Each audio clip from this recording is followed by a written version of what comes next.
Hi guys, welcome back to my vlog. Medyo maingay dito kasi nandito ako sa labahan. So meron din dryer na umaandar at washing machine. So, ito, ngayong araw na to ay dito na naman ako nakatopak sa laba, tupi at saka plancha. Ayan. So, ang dami ko na namang planchating at tupi. So, yan.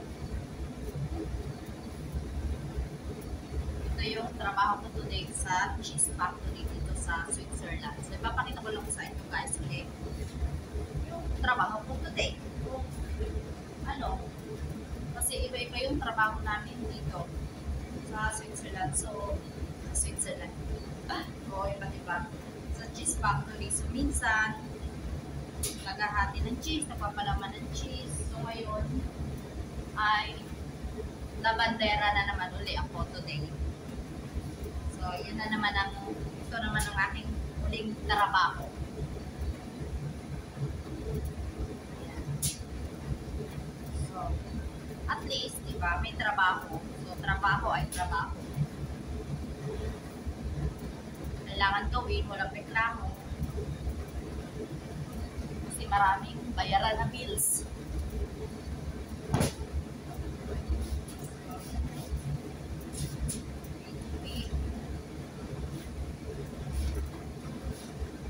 Kanina, for ako na magtupi at magplancha, nagtulong pa ako dun sa may kusina.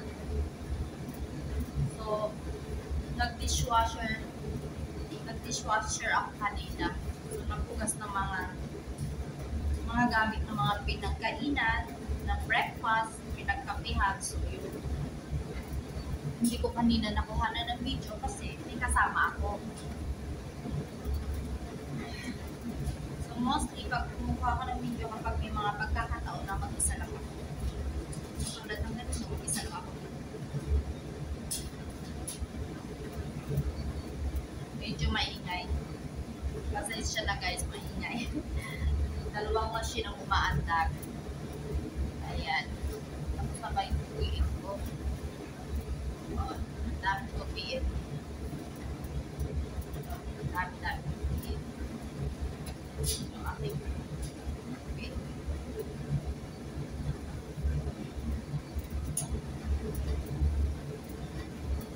Ganda. Tuwi-tuwi lang.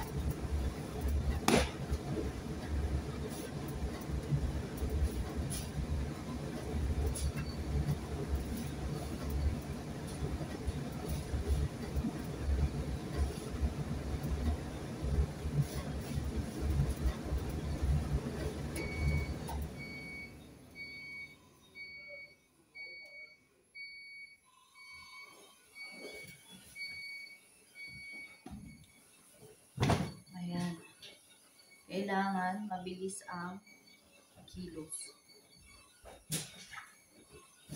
So, ito nga ang tinutupi ko ay pang punas, pang tuyo ng mga pinggan at pang punas ng lamesa. So, kailangan bilis-bilis yung kilos kasi marami pang mga nakatambak na gawain. All around nga ako today, taga-hugas ng pinggan, taga-tupit, taga-plancha, taga-laba, at taga-linis na rin ng mga lamesa na mga pinagkainan namin. Dito kasi sa cheese factory na pinagtatrabahuhan ko ay libre ang pagkain. Libre ang breakfast, ang merienda at ang lunch at saka yung merienda sa hapon. So lahat kami dito kami kumakain. Tubig para siyang steam. Para mas madaling planchahin.